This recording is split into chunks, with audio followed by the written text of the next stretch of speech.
तो चलिए एक कहानी और सुनाते हैं आप सभी को। ये कहानी है प्रेम का मूल्य। कहानी एक छोटे से आइलैंड की है जहां पर कई फीलिंग्स यानी कि भावनाएं रहा करती थी। उस आइसलैंड में कुछ ऐसा चल रहा था कि ऐसा लग रहा था कि वहां पर रोजाना बारिश होगी, और बारिश होते होते वो बढ़ती गई। अब सभी फीलिंग्स को लगने लगा कि वो डूबने वाला है, इसीलिए वो वहां से निकलने के लिए अपनी अपनी नाव बनाने लगी।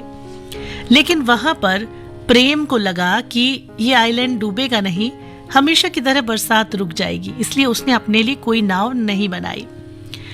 कुछ दिन बाद बहुत तेज बारिश हुई, तूफान आया और वो जगह सच में डूबने लगी। अब जो फीलिंग्स थी, जितने भी लोग थे मतलब वहां पर, वो सभी अपनी नाव लेकर वहां से निकलने लगे। लेकिन प्रेम अकेला रह गया और अपनी जान बचाने के लिए वो इधर उधर मदद की तलाश करने लगा। उसी समय प्रेम की नजर समृद्धि पर पड़ी, जो एक बड़ी सी नाव लेकर वहां से गुजर रही थी। प्रेम ने उसे पुकारा और पूछा, समृद्धि, क्या तुम मुझे अपनी नाव में लेकर चलोगी?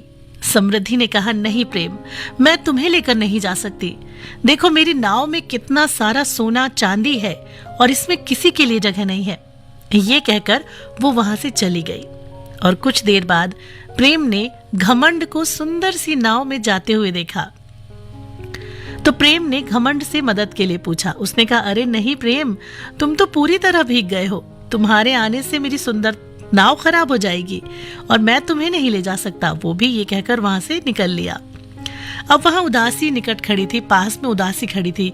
तो प्रेम ने उससे पूछ लिया मदद के लिए। उदासी ने कहा, ओ प्रेम, मैं बहुत उदास हूं और इस वक्त मैं अकेला रहना चाहती हूँ। ठीक उसी समय खुशी वहां से गुजरी, लेकिन वो इतनी खुश थी कि उसने प्रेम की तरफ ध्यान नहीं दिया और वो वहां से निकल गई।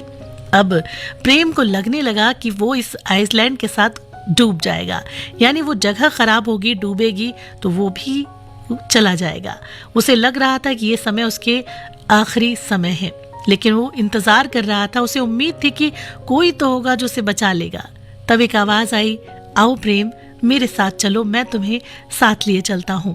प्रेम उस नाव में खुशी खुशी बैठ गया, लेकिन उसने ये नहीं पूछा था अब तक कि वो कहाँ जा रहा है और उसे कौन ले जा रहा है।